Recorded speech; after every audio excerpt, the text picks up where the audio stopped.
یہ دنیا ایک سمندر ہے مگر ساحل مدینہ ہے۔ سالانہ عرس مبارک آستانہ عالیہ پیر بھچر شریف دینہ ضلع جہلم، جس میں شرکت کریں گے ملک بھر سے علماء کرام اور ثنا خوانان مصطفیٰ صلی اللہ علیہ وآلہ وسلم۔ نقیب محفل علامہ محمد فضل حق نقشبندی کرلا شریف۔ سارا قرآن تیرا رنگ بیان لگتا ہے، ارے اس کا قاری ہوں، اس کا قاری ہوں، یہ تیری زبان لگتا ہے۔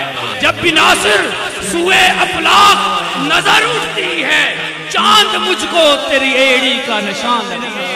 خصوصی خطاب شان آستان عالیہ علامہ مفتی پیر سید وقاص شاہ صاحب قادری۔ جو اللہ کے ولیوں کے ساتھ لگ جائے، ولی نہ اس جہاں پہ چھوڑتے ہیں نہ اس جہاں پہ چھوڑتے ہیں۔ زیر صدارت اور خصوصی خطاب و دعا پیر طریقت رہبر شریعت فخر سعادات مجاہد اہل سنت عالمی مبلغ اسلام پیر سید عبدالغفار شاہ صاحب ہاشمی قادری۔ اسے یہ علم ہوتا ہے کہ یہاں سے مال مانگو گے تو مال ملے گا، اولاد مانگو گے تو اولاد ملے گی، مال مانگو تو بے حساب دیتے ہیں، آئی مصیبت بھی جان دیتے ہیں، ہم دنیا سے کیوں مانگے، ہمیں آمنہ کے نام دیتے ہیں۔ سالانہ عرس مبارک آستانہ عالیہ پیر بھچر شریف 29-30 مارچ کو عزت و احتشام کے ساتھ منایا جائے گا۔